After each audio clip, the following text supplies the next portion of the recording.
Thank you. All right, well, welcome everybody. My name is David Vanderbilt and I'm the Dean of the College of Natural Sciences. And I'm here simply because our whole Texas Mindset Initiative project got started originally as a collaboration between Natural Sciences and David Yeager. David is an associate professor in psychology and works a lot on issues related to behavioral psychology and mindset and belonging in the classroom. And we thought, why don't we take advantage of expertise here on campus to think about how we can put those practices into place with faculty in science classes, and what has grown into an exciting collaboration over the last couple of years, not the least of which has been a really exciting seminar series. And so I'm going to turn things over to David so he can introduce today's speaker. All right, fabulous. Welcome to all of you joining us from Zoom. Welcome to all of you joining us physically. This is amazing to finally be together in the same place. It is such a pleasure to introduce today's speaker. Let me just tell you a tiny bit about Texas Mindset Initiative. You may already know. This began as a partnership to say, why don't we take the best of what we think we know from behavioral science about belonging, stereotypes, and inclusion, and apply it to what is happening in our science classrooms and in our labs and in the culture we're trying to create across the university. And it's spawned a number of fascinating new experiments. We have new findings between behavioral scientists and faculty in biology, some of whom are in the room here. But we're constantly thirsty for new ideas that can help our intellectual community continue to improve. And one area that we have not yet really touched on through Texas Mindset Initiative yet is everything about recruiting, retaining, mentoring, and elevating people from all groups in the sciences. It's a long and hard pathway from someone having an interest in science to becoming a top astrophysicist, biologist, psychologist, etc. And we could not be any more privileged than to have Dr. Keivan Stassun coming to us from Vanderbilt. He is an astrophysicist.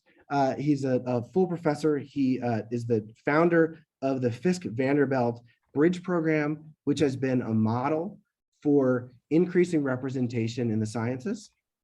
But what I want to point out about this groundbreaking work is it's more than just a change in GRE standards or just a partnership with a local HBCU. It is an institutional change that also requires a change in culture, in how all of us think about our roles and responsibilities as mentors and members of the scientific community. And so what I have loved to get to know from Keivan and hearing him think about it is how he backwards maps programs from what he understands about what it takes to come to belong. So it's not a reassurance of belonging, it's a reality of belonging that he plans out very carefully. So I'm just very excited that we have him. He's widely known, and it's great that we here at UT get to have him with us today. So for those of you on Zoom, please add your questions. We will ask them and get to them. And thank you for joining. And with no further ado, Dr. Stassun.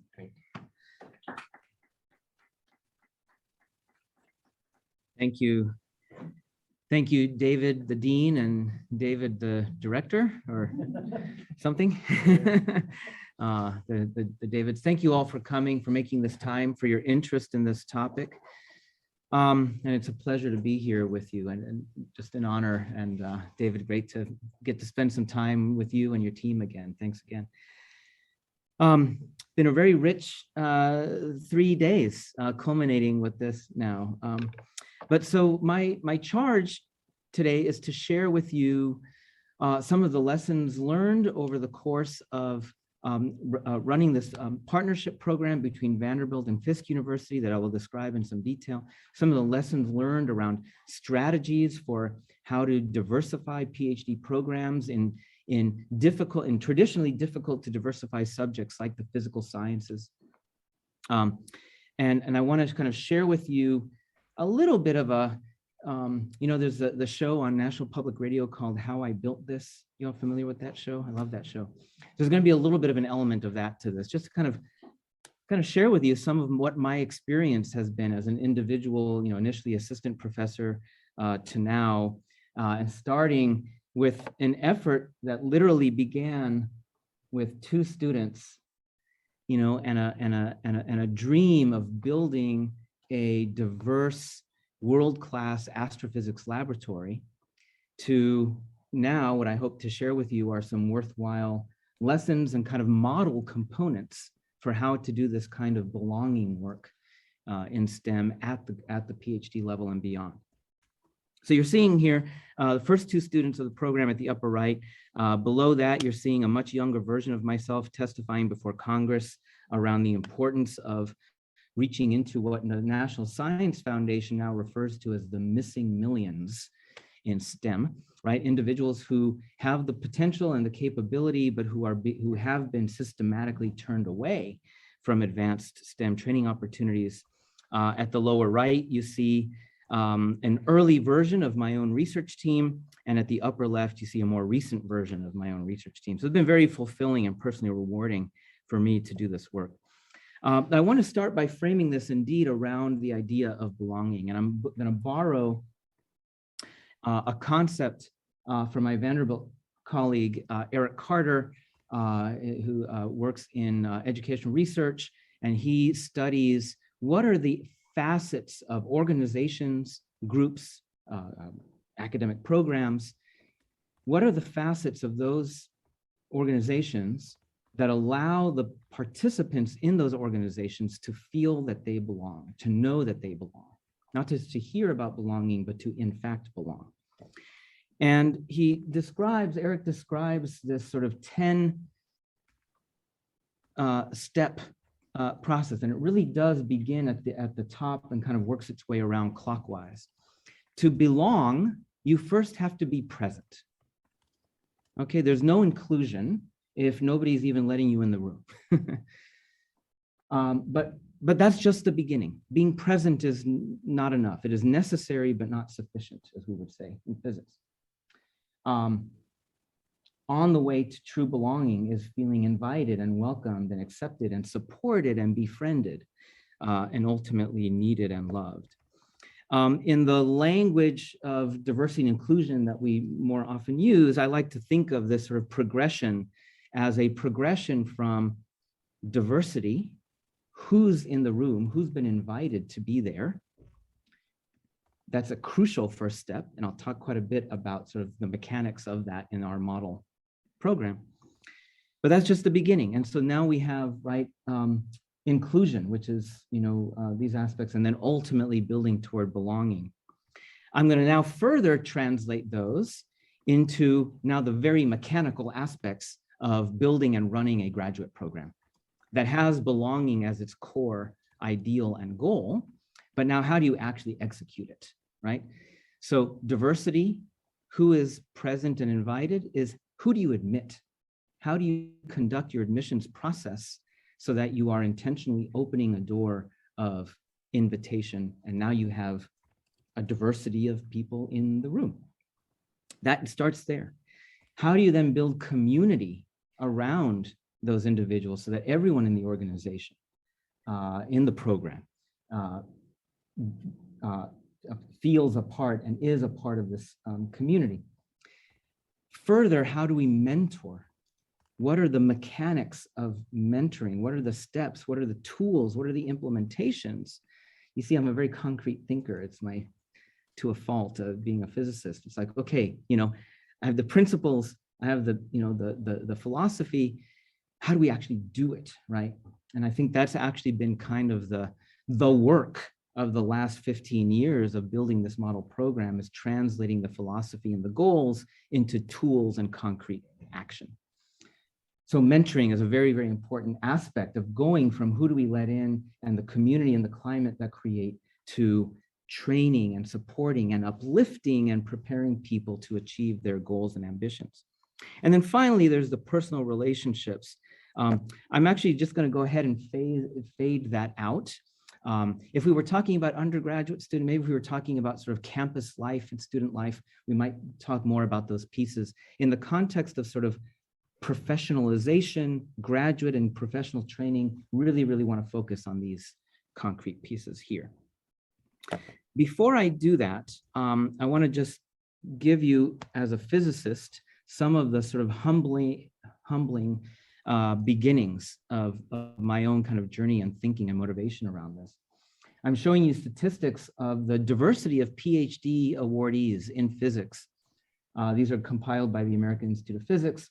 And what you see is that in a typical year, physics PhDs, African American, Hispanic Americans, underrepresented minorities constitute about 3% of PhD recipients. That is a factor of 10 lower representation than the representation of those groups in the US college age population. I'm not talking about kindergarten. Kindergarten's important, but if we just want to think about higher education and pipeline to STEM careers, you know, what is our base pool? It is the college age, college ready individuals. And we, I think decimate is actually the correct word to use. We decimate that talent pool to now we're a factor of 10 below in underrepresentation. And then if you look at some intersectional identity, like, you know, take Black women, for example. Here on the left, you see that over this 6-year period of time, the United States of America produced 20 PhD physicist Black women. So, you know, we're talking about single-digit statistics on a national basis, single-digit statistics. In a typical year, you have, you know, the number of individuals that you can count on the fingers of one hand for some intersectional group like this, right? So I start by saying, you know, that's very humbling, and also a kind of a call to action. And as I go through this, you're going to hear, I'm going to give you some statistics in the usual parlance and discussion of kind of like educational interventions. Now, you know, just spent some time at South by hearing about these sort of interventions and like longitudinal analyses, like hundreds of thousands of people. You're not going to see hundreds of thousands of people in what I'm talking about. But I want you to understand that the numbers that I will be sharing with you, because of where we've been, represent national impact. Okay. So that's sort of, you know, who has been present and invited, or who hasn't. In terms of community and thinking about partnerships, so there's a reason why the partnership program between Vanderbilt and Fisk is partnered with an historically Black university. If you add, these are institutions, generally relatively small, represent overall a quite small fraction of the overall college and university enrollment in the United States. But these institutions exert outsized influence on the minority talent pool, in particular in science and engineering. If you ask who are the top 10 producers of African American baccalaureate degrees in physics, all 10 of the top 10 are HBCUs. And just this list of 20 HBCUs account for more than half of all African American physics baccalaureate degrees awarded in the United States. Okay, so partnering as a part of the community that we wanted to build, partnering with an HBCU just made all the sense in the world.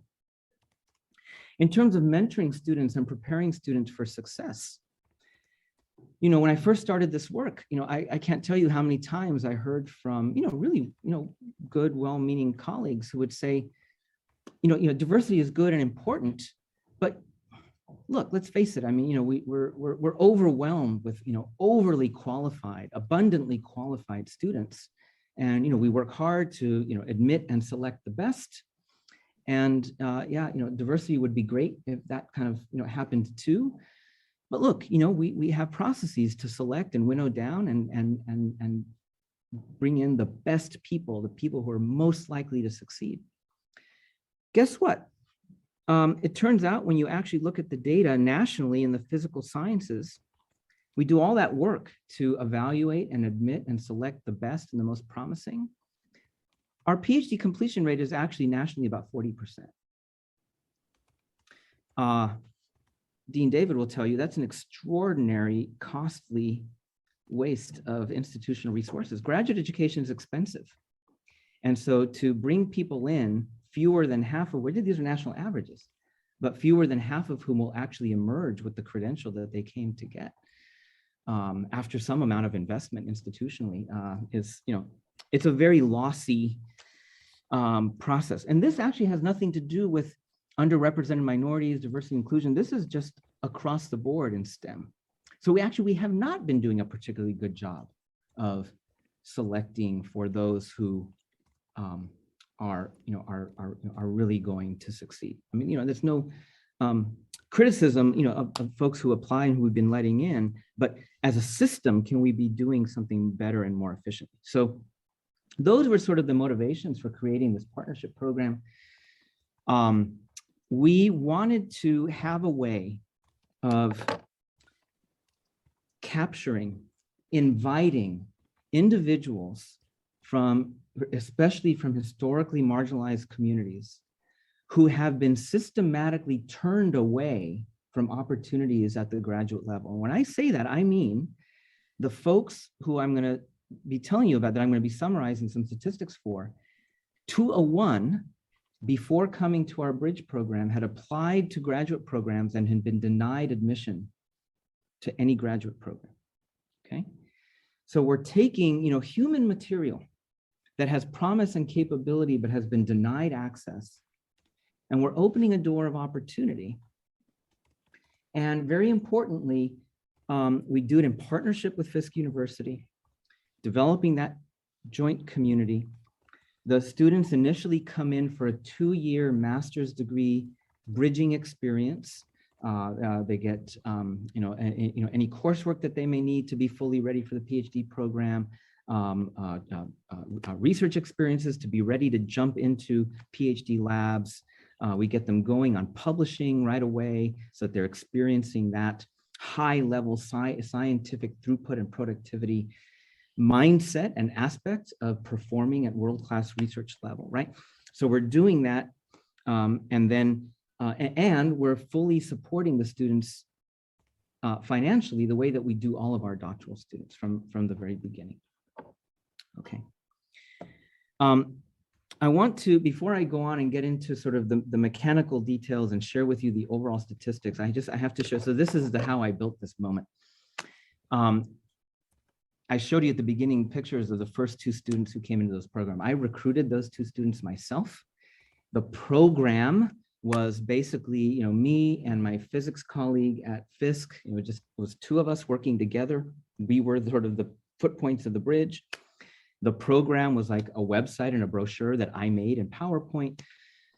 And I went out and I recruited the first 2 students, and then we kind of built the program forward with and for and through them. And Vanderbilt kind of captured this moment when the first students, those first students got their PhD. And I'm setting this up because if I tried to talk through it, I would be too emotional to get the words out. But I also want to emphasize, because you're going to see some emotion here. And the point isn't that the student who you will see featured here was that her success was ever in doubt. The emotion that you're going to see coming from me is that you have to understand, I was an assistant professor. I didn't yet have tenure. I had basically made a promise that if my colleagues and the administration trusted me enough to make a bet on students that traditionally Vanderbilt would have never given a shot at, these students were being turned away systematically.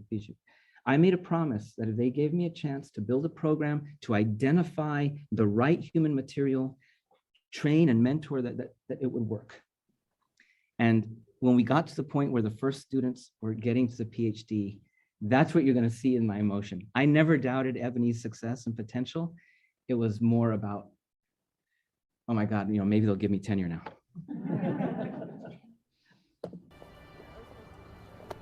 Congratulations. I'm so proud of you. Thanks. It's emotional too for the professors. And it's such a tremendous thrill and honor to be able now to turn to these students who we've nurtured and cared for and worried about. and to regard them now as peers. The real reward for us is to help open these doors of opportunity. So it's tremendously meaningful for us to be at this point with these incredible scholars and to send them on their way and to know that they will now lead us in tremendous discoveries. This is the mountaintop. Who knows what's in the future, but for right now, top of the mountain. Barb Kramer for Viewcast.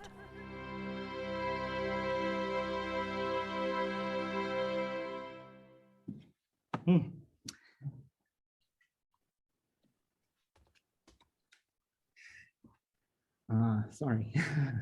Wow, I was young. You understand, I made her a promise. And I made a promise to my institution. They made a bet on me and on this idea. And so to have gotten to that point was really special.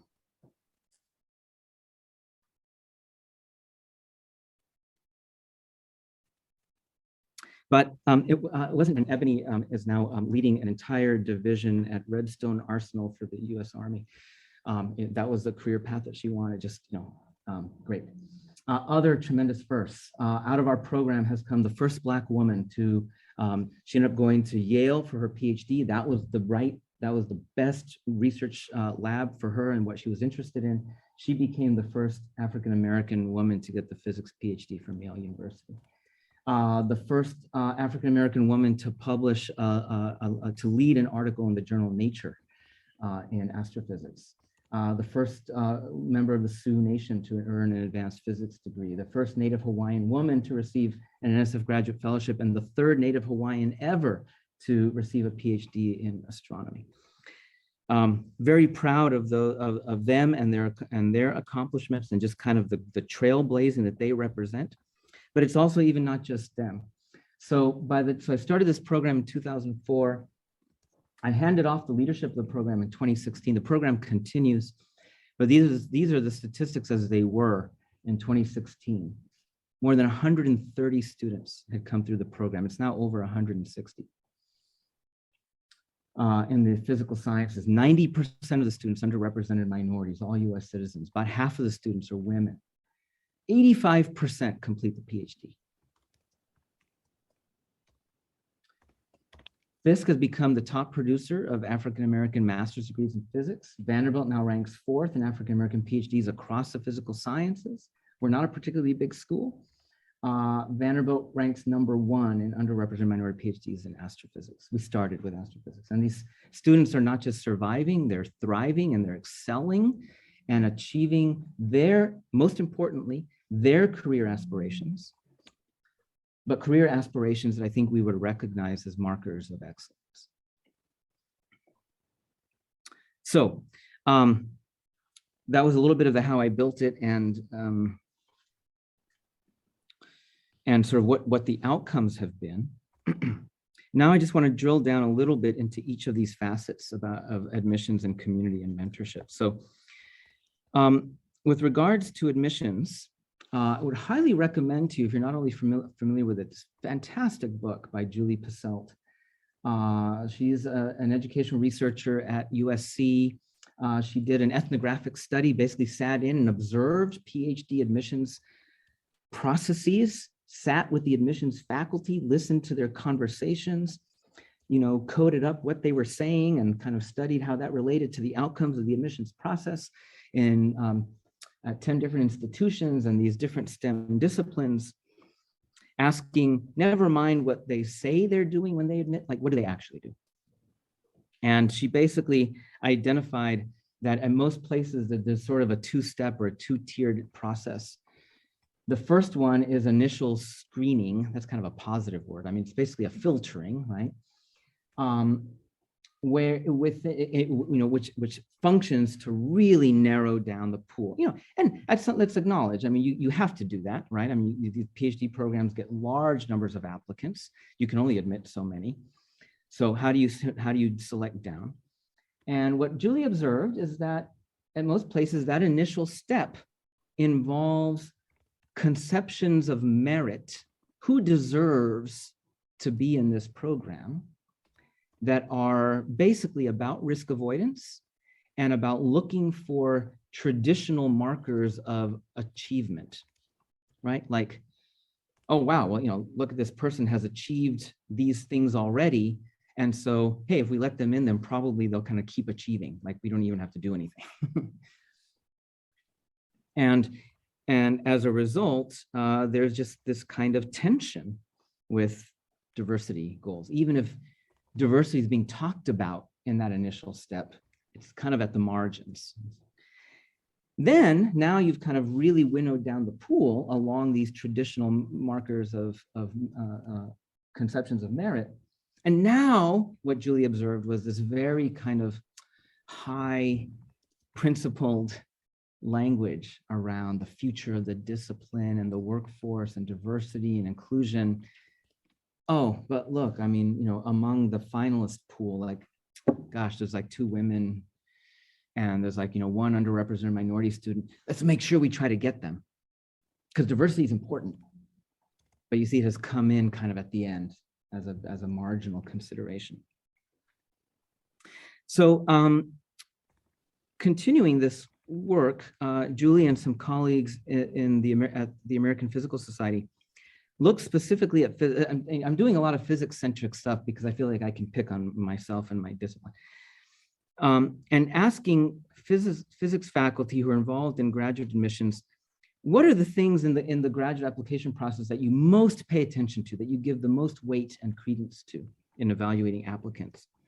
And in case you can't read it, I'll just tell you, the top 3 are undergraduate GPA, letters of recommendation, meaning, do I know the professor who's writing the letter and do I recognize their institution as a, you know, prestigious one? And number 3 is GRE scores. Okay. And so I have to say a word about GRE. So my colleague Casey Miller and I published this in Nature a few years ago. We got some data from ETS, the GRE people. And what we found were these sort of depressing, but really importantly informative correlations between GRE scores, which the admissions faculty are telling us they look at very, very strongly. These correlations, or I should say maybe anti-correlations between these scores and diversity along different axes. So what you're seeing here is on the vertical axis, you're seeing the GRE quantitative score. Let's just look at the physical sciences here. On the right, you see the data disaggregated by sex. There's men and women, male, female. Each of the vertical bars represents the interquartile range of scores for that group, and the little tick mark on that bar represents the median score for that group. So you can think of this as kind of like a little bell curve distribution of scores for that group. So that's by gender, and then we also have it disaggregated by race and ethnicity. And what you see is that on average, women score 80 points lower than men. These are physics and chemistry majors. And underrepresented minorities, Hispanics, African-Americans, Native Americans score like 200 points lower than whites and Asians.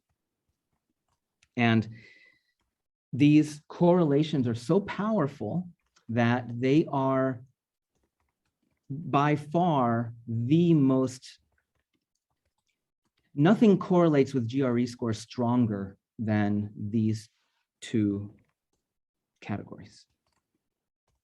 So they're very, very strongly correlated with identity. And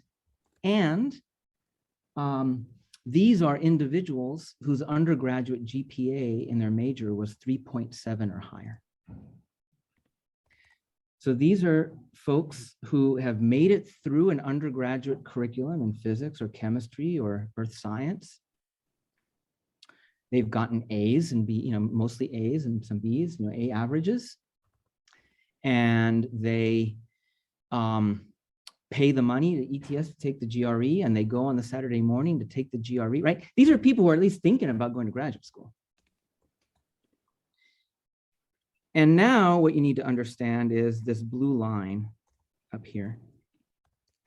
that is a typical cutoff that traditionally in disciplines like physics in PhD admissions, if you're below that line, like you're deleted from the spreadsheet. Like there is no thinking about you again.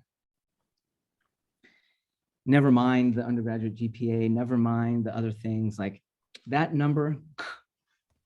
And so what Casey and I did in this paper, we asked the question, suppose you were admitting your PhD physics cohort, drawing randomly from these distributions, but only considering people above this blue line. What would your incoming physics PhD cohort look like? And the answer is, you know, you will have wiped out like 75% of the women. You know, you have maybe 20% women in your cohort. You've wiped out, you know, there are tails to these distributions that extend. You've wiped out like 95% of the African Americans in the pool. And so you may have a few percent African American or Hispanic. And I just told you at the beginning, what does the PhD composition look like of physics PhD programs? It's like a few percent underrepresented minority. It's like 20% women, right? So you can see in the output, the outsized impact of using this as a criteria at the front end. And by the way, this number here, in case you can't see it, it says about 1,000. What that says is that in a typical year, as African Americans, there's over 1,000 African Americans with strong undergraduate GPAs in physics and chemistry, pay the money to ETS, they go on Saturday morning to take the GRE, they're at least thinking about graduate school, 1,000 people. And in a typical year in physics, we have like 4 or 5 African American physics PhDs. There's a pool of talent there. And how we conduct admissions, who we let in the door, and mostly who we don't let in the door, has set an impossible stage. You go back to the sort of the wheel of belonging. I'm just talking about the first step in the wheel. Who do you let in? If you let nobody in, it's really hard to get to belonging with all the rest of the steps in the wheel, right?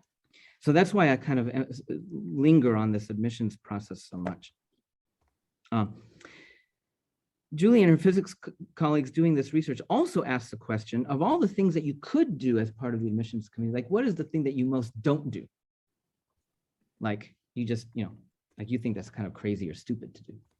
And the number one thing is interviews. So in the Fisk-Vanderbilt program, we do interviews instead of GRE. And it turns out that there's a whole research literature from industrial and organizational psychology that shows that there are competencies that track with long-term success that are not significantly biased, for certain identities, and so we can measure these things. So we developed as part of our toolkit a rubric that admissions committees can use when evaluating applicants, conduct a short interview. I'll say just a little bit more about how that works. Conduct a short interview, score the interview with this rubric. And the 7 components of the rubric, the questions are designed to probe for these 7 competencies. These come out of that industrial organizational literature. But things like, preference for long versus short-term goals. In other words, are you, the short-term version would be, well, I'm applying to this PhD program because, I'm graduating from college and this seems like the next best thing to do. Versus, I'm passionate about, conducting, physics research and operating in a higher education, institution, contributing to the, next generation of the diverse, workforce. I need a PhD in order to get there and make the impact that I want to have in the world. That's a long-term orientation. Turns out people who are successful in achieving long-term goals tend to be people who have a long-term orientation, right? They have their eyes on the prize on the horizon, and that's what they're focused on. Support person availability. This is another way of saying, are you mentorable? Have you developed the competency to benefit from mentors around you who will stretch you, who will give you constructive criticism? And can you, I mean, it is a competency to be able to take that kind of critical feedback and use it to develop and make yourself better and more successful. So these are measurable things. And as part of the toolkit, we have sort of example questions about people's experiences and, sort of how, whether they've developed these competencies. I always get asked, well, how in the world do you do, hundreds of interviews, if you have hundreds of applications to a graduate program? And the answer is you don't have to do hundreds of interviews. We have a process where we basically construct a group of finalists. Traditionally in programs like in STEM PhD programs, the admissions committee will construct their top candidates based on GRE score and GPA and whatever.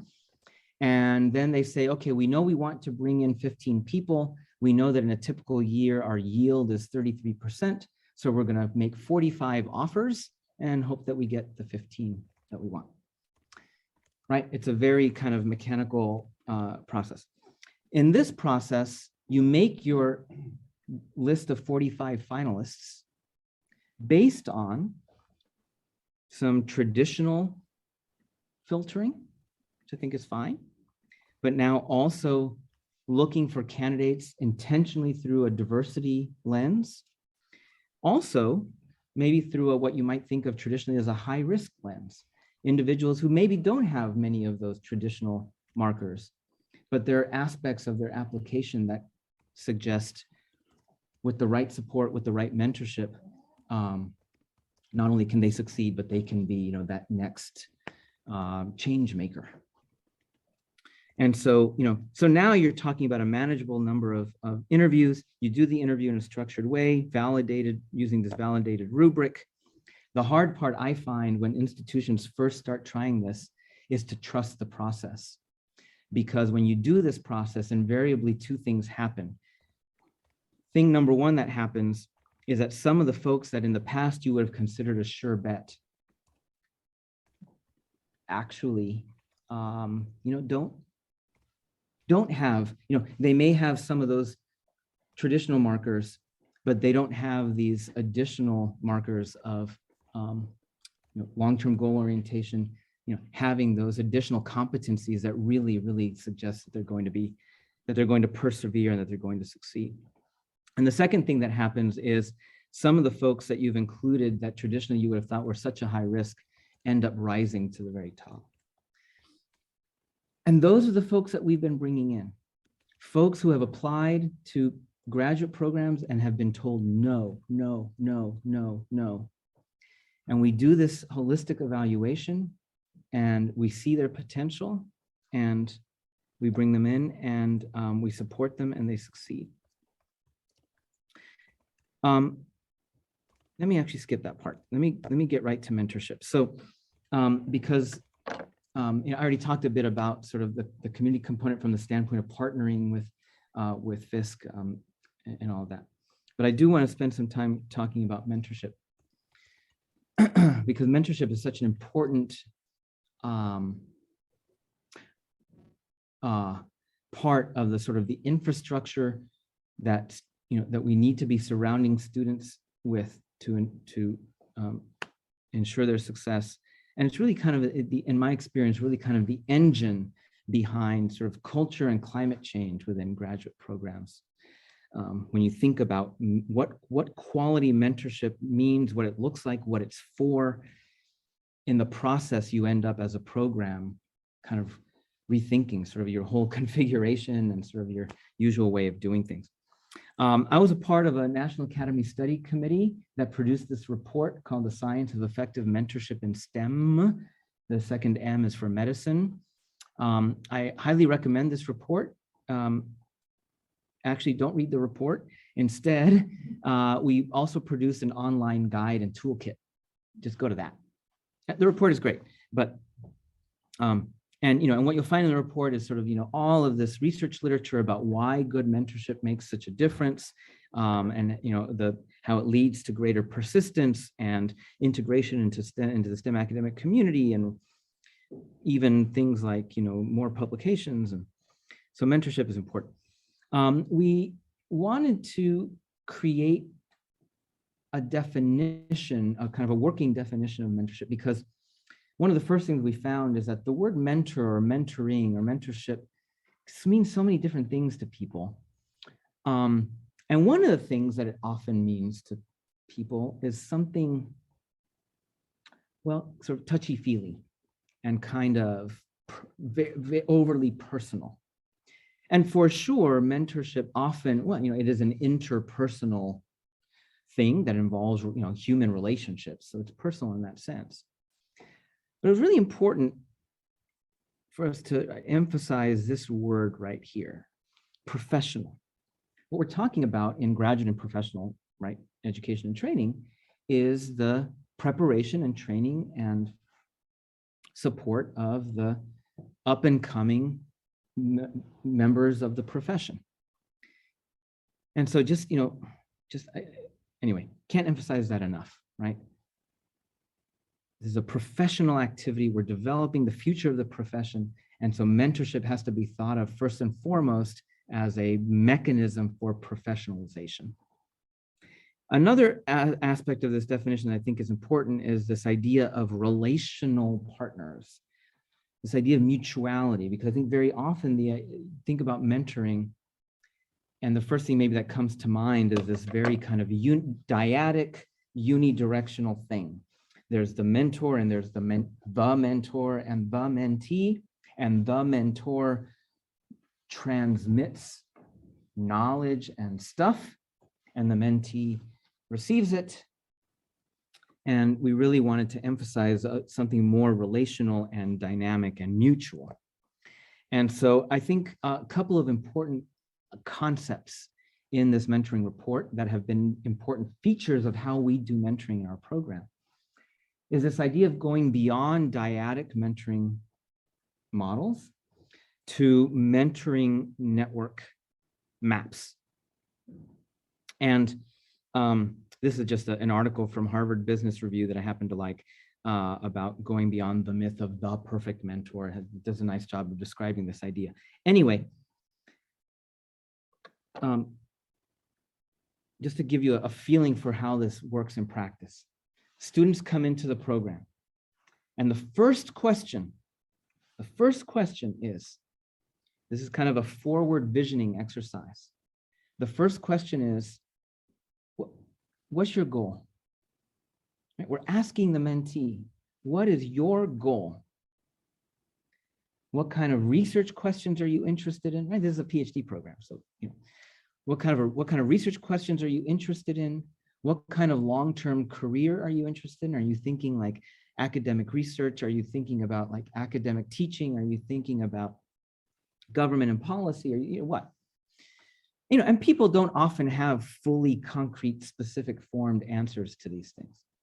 But beginning with the question, what are you interested in? What are you aiming for? And, right? So now that gives us a target on the future for that mentee.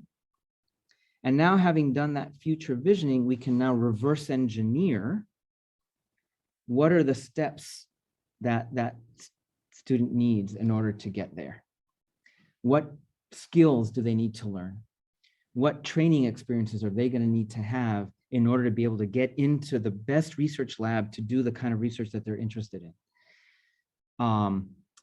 Who do we need to partner them with to make sure that they're getting, if necessary, a first introduction to manuscript development, because they're going to need to publish 3 papers in order to be, regarded as at the top of their field if what they're aiming for is an academic research career. Okay, so we're kind of reverse engineering what are the specific components.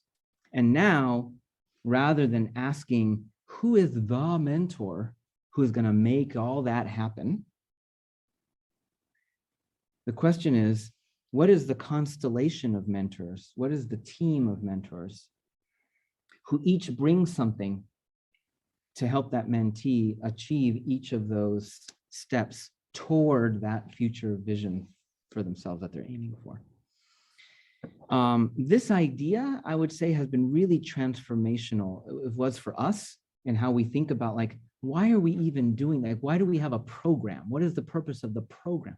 The purpose of the program is to figure out for each future professional contributor to the profession, what are their goals and what are the needs that they have, training-wise, knowledge acquisition-wise, networking-wise, to get there. That's why we exist as a program, right? And so then this mentoring map exercise is how we put it into practice. Can you clarify super quickly how you communicate this to students? Yeah. In particular, how you avoid them thinking that you're passing them off and saying, you've got 6 people, but I'm not there for you. But that actually, this is a better and more stable model than the old one. You only got one person to rely on. Yeah. Yeah. So I would say we do it sort of metacognitively. I don't know if that's quite the right word. You know, part of the upfront process of students joining the program is we talk about the research of effective mentoring in STEM. What does the research say are, what does robust mentoring look like according to the research? What does the research tell us are the problems with some of the traditional mentoring approaches that many students come in actually having in mind, right? I don't know if metacognitive is quite the right word, but we talk about mentoring, right, as a concept that has a research basis, right? And so now we're going to do research-based best practice with you because because you deserve the best, and this is how we're going to do it. So there's in the report we talk about resources and curricula for mentors and mentees. This is another answer to your question, David. There are curricula not only for mentors to develop the tools and the skills around effective mentoring, but also in these things are for mentees, right? Like, how should you be thinking about what good mentoring looks like, right? What kind of mentoring structures should you be trying to help make happen for yourself, right? So that's in there too. So this is what the online guide and toolkit looks like. And you'll see that there's tools in there.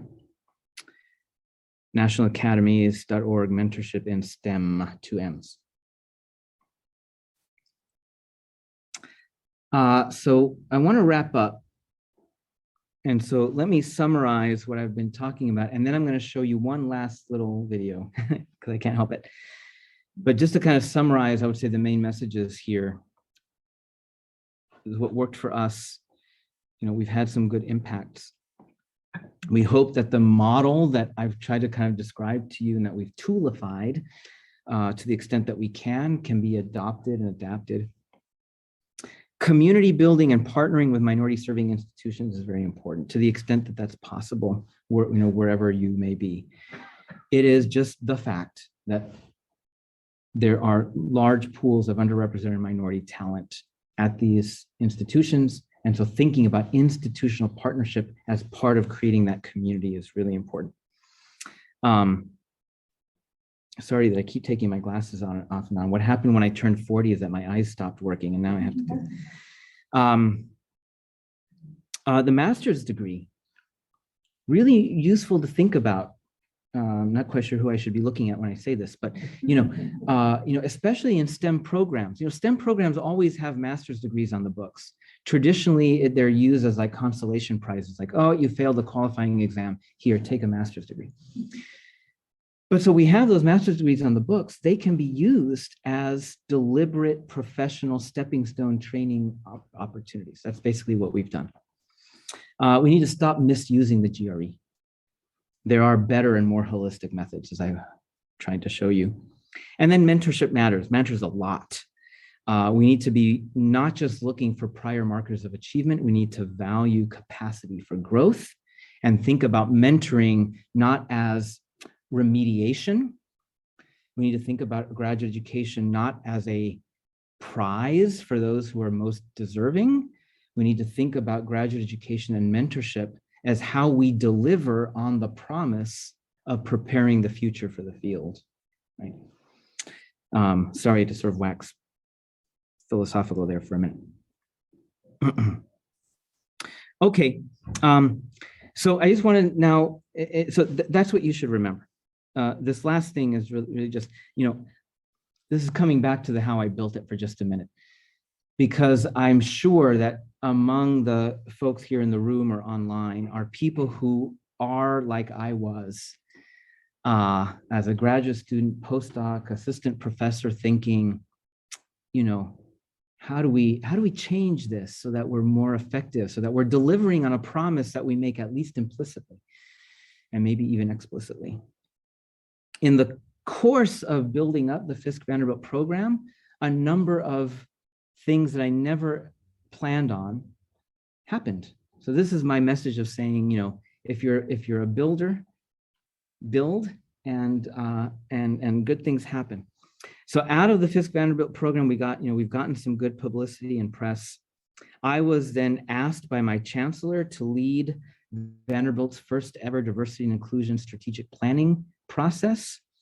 Through that, I had the opportunity to make some real institutional level recommendations, one of which you will recognize this as FRI.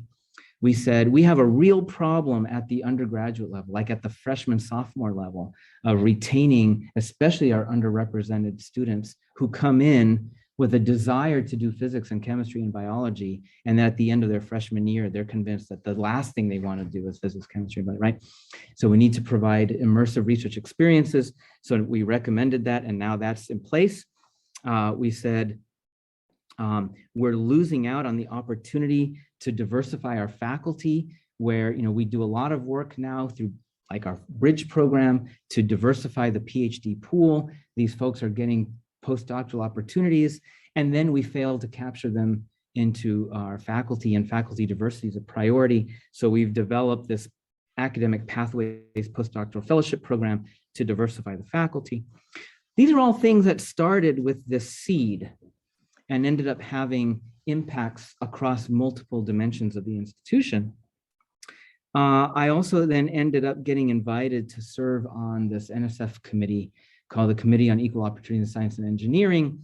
And when I served on that committee, which advises the director of the National Science Foundation and Congress, we said NSF needs to do something really, really big around funding and support for diversity and inclusion focused initiatives in STEM. And France Cordova said, okay, and created this major new funding program called NSF Includes.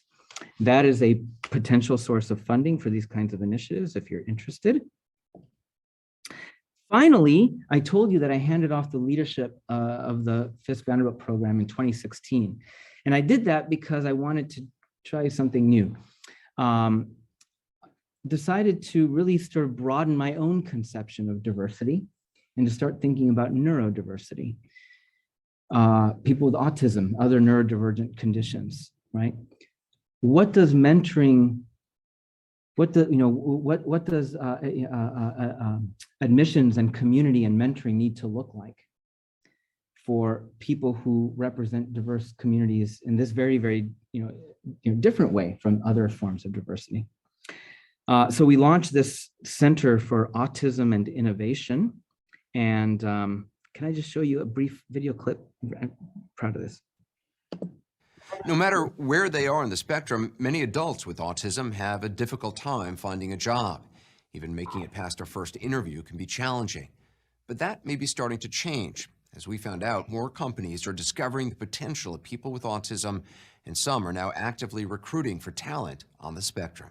Last year, Vanderbilt University opened the Frisk Center for Autism and Innovation, a groundbreaking research center where scientists and others are developing tools and technology to transform the workplace for people on the autism spectrum. What subject did you most enjoy in school? They're creating computer-simulated job interviews, straight ahead, specially designed driving challenges, and a block design test to help a company assess a potential employee's visual problem-solving abilities. In the model, we put things like Dan Berger's unique abilities caught the attention of Keivan Stassun, an astrophysics professor at Vanderbilt. His son is on the autism spectrum, and Stassun helped start the Frisk Center. So one of the skills that you have is looking at large amounts of information? I think my greatest skill is I see things differently from other people. Dan may be too modest to tell you, but he is the inventor of record of this platform, and NASA has licensed it.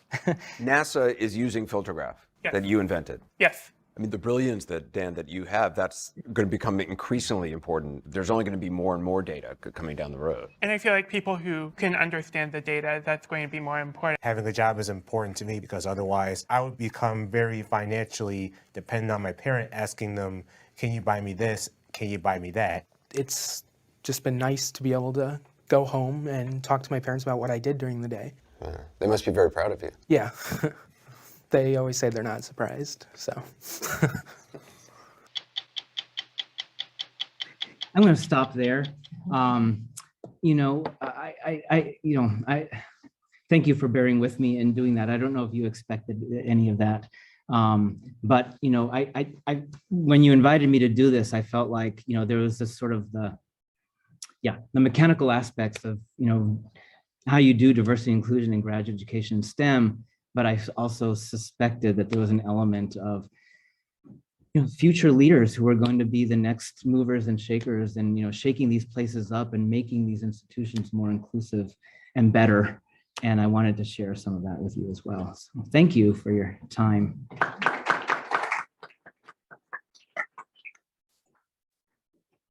Questions? I have a very basic question. Yeah.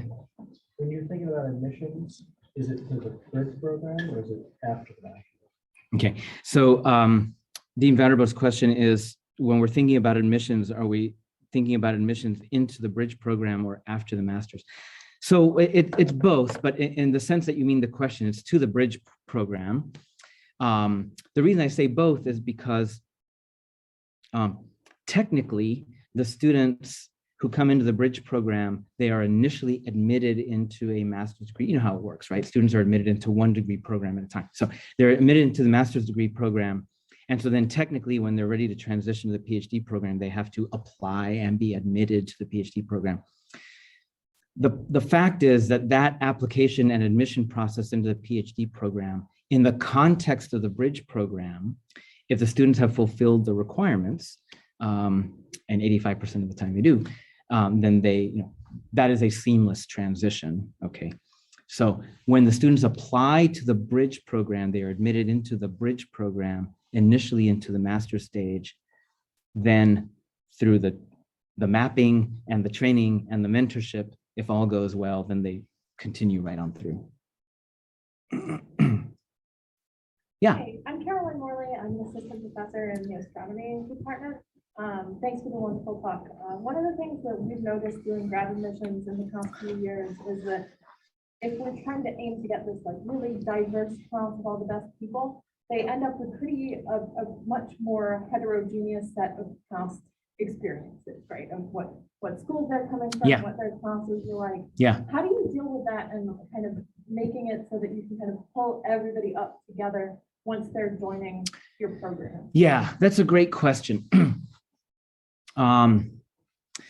So one of the hard lessons learned for me in doing this work is that I heard from the students, you know, pretty early on that, you know, in some cases anyway, the students who came through the bridge program were feeling kind of like second-class citizens within the PhD program. You know, once they were, you know, transitioned to the PhD program.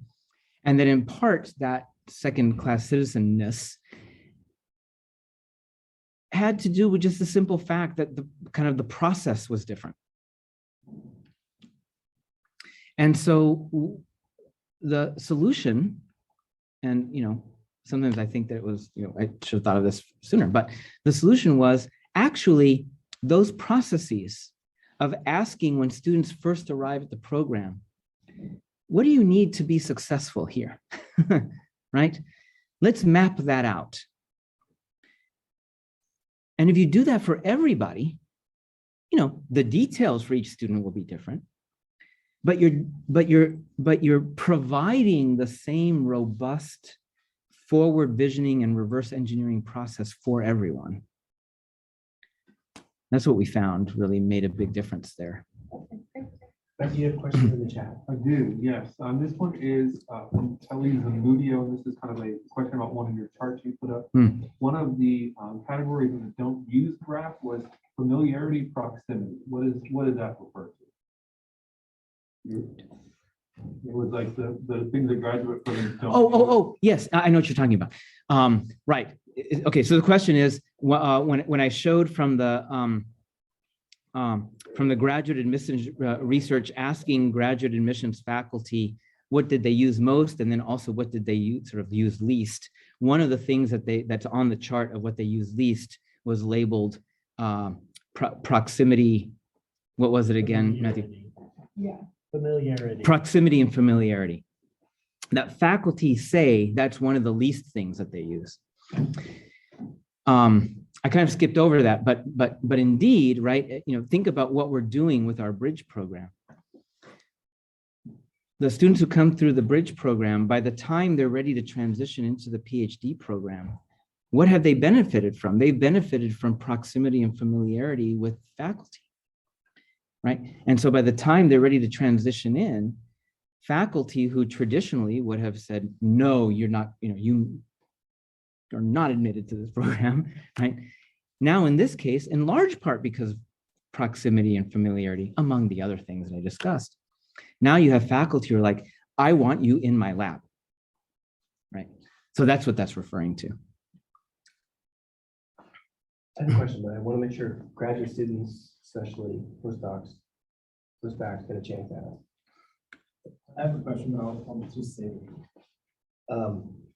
So we're over time, by the way, but yeah. You just generated so much thinking, and I have so many things to ask. But one thing that strikes me is maybe Matthew, just if you could put my question in the chat. Just I'll do that. So Keivan doesn't have to repeat. So one thing that strikes me is people often say, well, the reason there's exclusion in highest levels is because of talent differences, right? There's Larry Summers' argument, right? Or interest differences. So we had Sapna, who was a speaker a couple months ago, kind of attack this myth that girls aren't interested in computer science. That kind of self-perpetuates. But it strikes me that like in the top elite levels of the physical sciences, people really think that only some people can truly be brilliant. Yeah.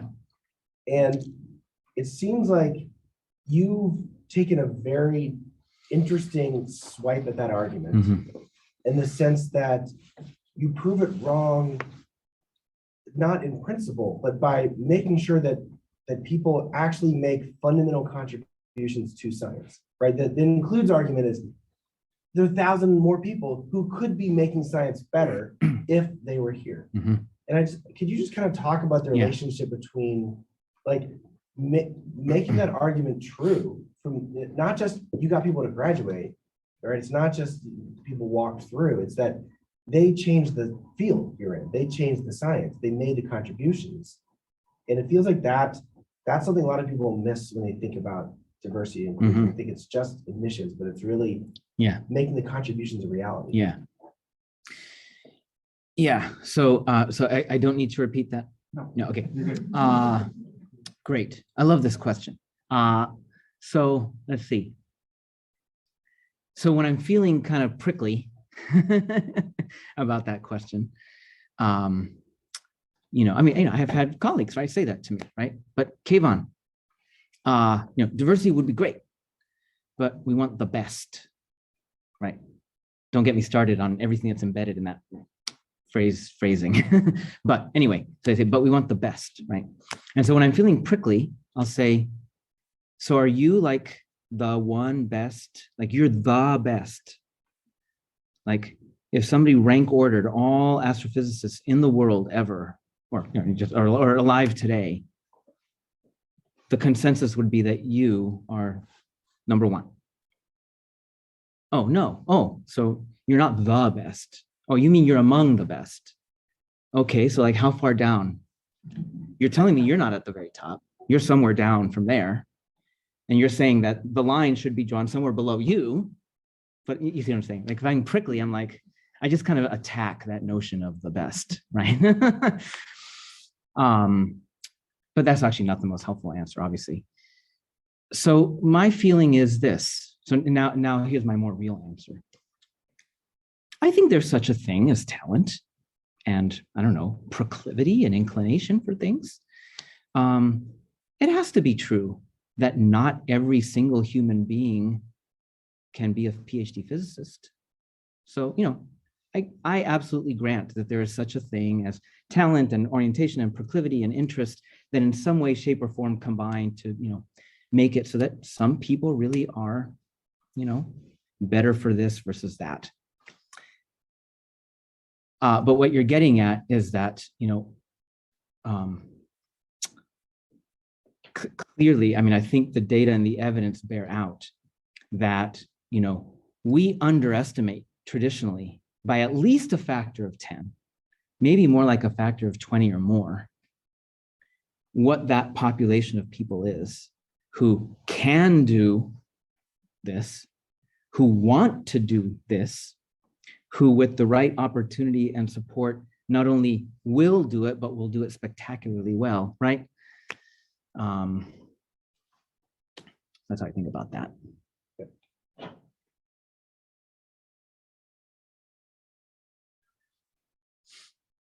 Other question?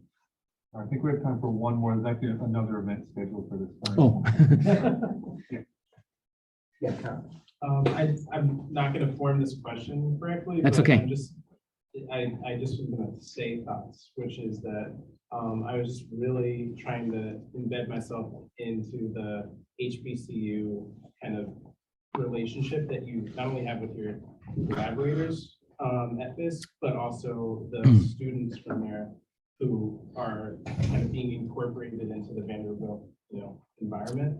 And I just am so curious about how you manage that, because I bet there's so many different thoughts they have about them having to be the point person kind of included in this versus, or, you know, why isn't it the other way of Vanderbilt getting included in, you know, on the Fisk side, right? Yeah.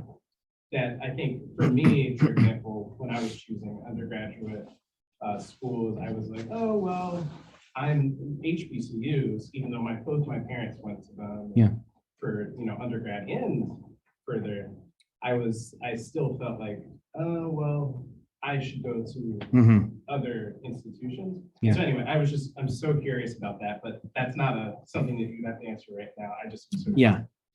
No, that's fine. Let me try to answer. So the question was, oh, you got it. Yeah. Oh, wow, great.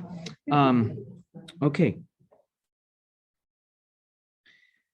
So let me start by just kind of affirming your question with kind of my version of it. I did not want to build a program that basically said to the students, you know, you're not good enough for Vanderbilt, but why don't you go to Fisk for 2 years and then call me? Okay. I mean, how insulting is that to the student and to my Fisk colleagues, right? I did not want to build that kind of program.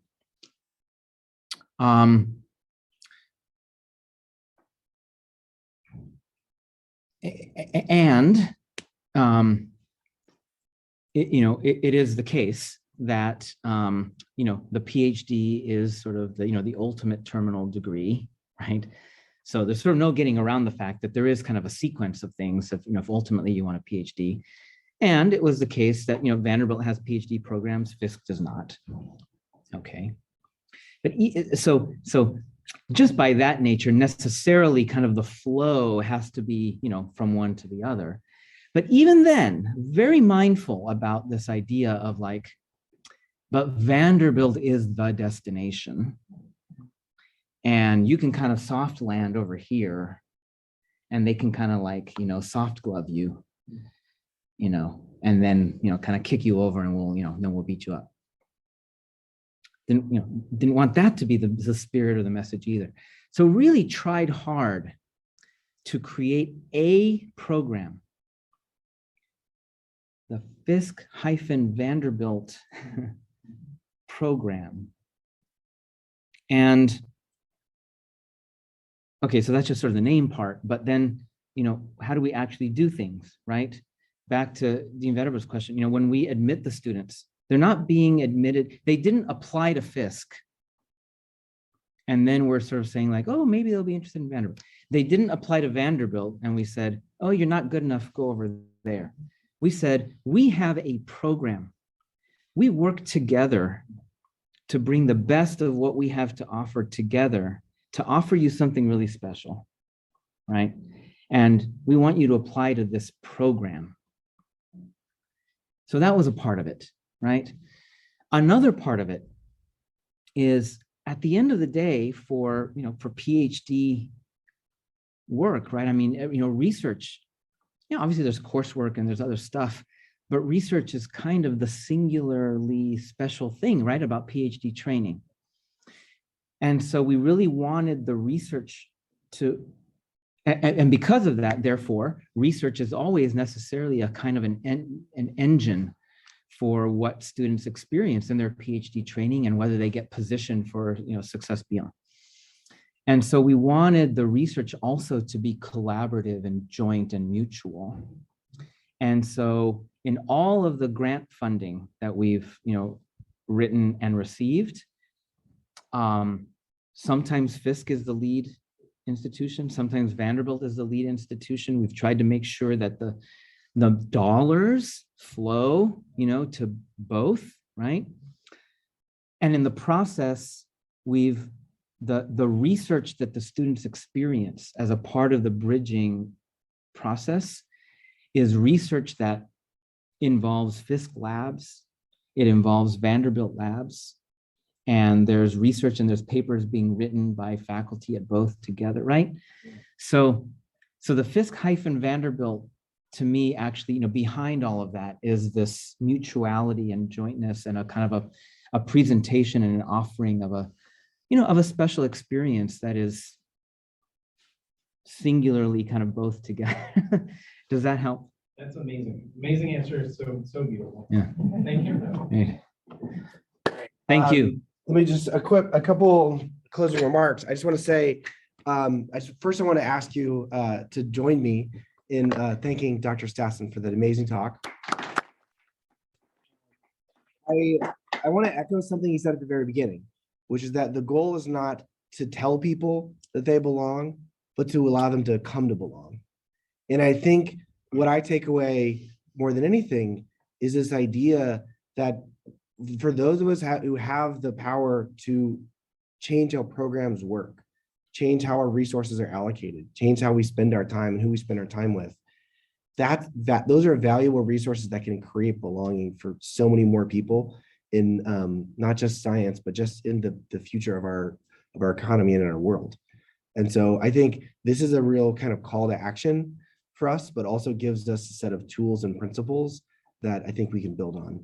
So Keivan, the next time you come back, I look forward to having us be able to show you all the things that we have done with what you have done. We do have lots of people who want to make a difference and who want to improve things. So thanks for giving us this great raw material. Great.